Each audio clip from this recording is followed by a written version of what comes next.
नमस्कार दर्शक बंधु आपण देखुंत ओडिशार पाणीपाग चैनल विंड ओडिया एवं आपण सहित आज एक नुआ अपडेट रे दर्शक बंधु वर्तमान समय सबुठ बड़ खबर होउची पुणी आसीची पश्चिमा झड़ एवं यार प्रभाव में उत्तर भारत में प्रबल प्रबल वर्षा जनजीवन को अस्तव्यस्त करुछि।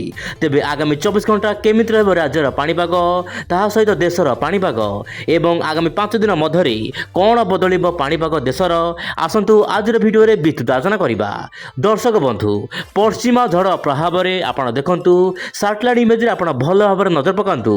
पश्चिमा झड़ प्रभाव में वर्तमान समय जम्मू काश्मीर यार आखपाख अंचल में प्रबल प्रबल वर्षा सहित पवन जनजीवन को अस्तव्यस्त करुच्ची। वर्तमान समय दर्शक बंधु मु मोबाइल को सामान्य जूम करने चेष्टा करी स्क्रोल डाउन करी आपण देखंतु वर्तमान समय जम्मू काश्मीर लद्दाख गिलगित पाकिस्तान ताहा सहित हरियाणा पंजाब राजस्थान केतक जिले में प्रबल प्रबल वर्षा सहित कुआपथर झड़ तोफान भली समस्या देखा मिल पारे बोली जहाँ ECMWF मॉडल सहित भारतीय पाणीपाग सूचना देइछि। तेबे दर्शक बंधु खाली 1 तारिख नुहे माने आज नुहे आसंता काली एवं 3 तारिख पर्यंत उत्तर भारतर केतक अंचल में प्रबल वर्षिब। आपण देखंतु 2 तारिख सकाळ सुधा आपनकर राजस्थान पंजाब हरियाणा यह सहित मध्य प्रदेश किछि जिला ता सहित उत्तर प्रदेश केतक अंचल में प्रबल प्रबल केतक अंचल भारी वर्षा हबार आशंका रही। तेबे दर्शक बंधु 3 तारिख सुधा उत्तराखंड केतक अंचल में बादल फटा वर्षा हबार आशंका रही बोली जहाँ पाणीपाग तरफ रेड वार्निंग जारी कर। तेबे दर्शक बंधु 4 तारिख सुधा सामान्य वर्षा बिहार छत्तीसगढ़ आड़क आसबार आशंका रही। किंतु दर्शक बंधु ओडिशा कथा जदि आम आलोचना करवा ओडिशा साधारणतः अल्प वर्षा देखा मिल पारे कारण जलवाष्पूर्ण वायु सामान्य भाव में ओडिशा भितर प्रवेश करुच्ची जहाँपाई कि ओडिशार हल्का फुल्का वर्षा देखा मिल पारे। किंतु ओडिशार कौ जिले में केमिति वर्षा हेबो आपण वीडियो शेष जाए देखंतु मु निश्चय पर स्पष्ट करी। तेबे दर्शक बंधु 5 तारिख सुधा आपनकर पश्चिमा झड़ संपूर्ण दुर्बल हो जाइथिबो। किंतु दर्शक बंधु मु आपको कहबाक चेष्टा करी 1 ରୁ 5 तारिख मध्य देशर विभिन्न अंचल में वर्षा हेबो।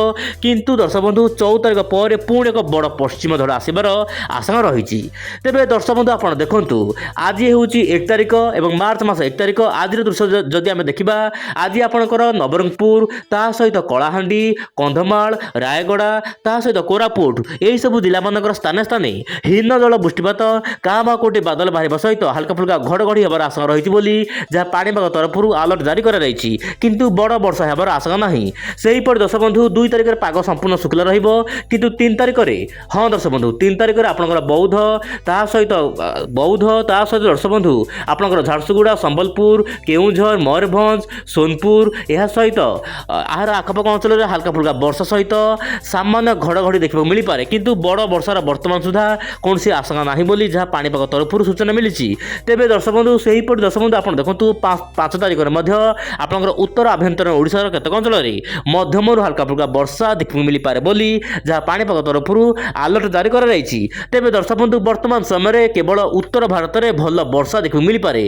किंतु ओडिशा पश्चिमबंग बिहार छत्तीसगढ़ महाराष्ट्र यार आखपाख अंचल में दिन तापमात्रा धीरे धीरे वृद्धि हेबो एवं गरम गुळुगुळी सामान्य बढ़िबार आशंका रही। किंतु दर्शक बंधु पश्चिमा झड़ प्रभाव में GFS मॉडल आकलन करुच्ची आपण मोबाइल स्क्रीन देखंतु पश्चिमा झड़ प्रभाव में लगातार भाव में आपन उत्तर भारत विभिन्न राज्य में मध्यम प्रबल वर्षा केतक अंचल में एक्सट्रीमली रेनफॉल माने अति भयंकर वर्षा हबार आशंका रही। किंतु दर्शक बंधु बड़ खबर यही कि जे ओडिशा रे यार प्रभाव सेतटा पड़िबार आशंका नहीं। तेबे मार्च मासर अपडेट कौन रही मार्च मासर पाणीपाग केमिति थिला मु पूर्व वीडियो माने कही आपण जाई कि वीडियो देखि पारिबे दर्शक बंधु। तेबे दर्शक बंधु जहाँ भी होना कहीं वर्तमान समय पाग बदलिबो एवं उत्तर भारत समेत देशर विभिन्न अंचल में वर्षा बढ़िबो। किंतु मु आपको कहबाक चेष्टा करी ओडिशा रे आगामी 5 दिन पर्यंत कौन बड़ वर्षा होबार आशंका नहीं। कहाँ बा कोठी हल्का फुल्का वर्षा देखा मिल पारे। तेबे केते वर्षा हेबो आगामी दिन में मुनिश्चय पर प्रत्येक दिन पाणीपाग आपण देखंतु मुनिश्चय पर स्पष्ट करी। आज एतिकी पुणी देखा आसना काली आउ एक नुआ अपडेट रे।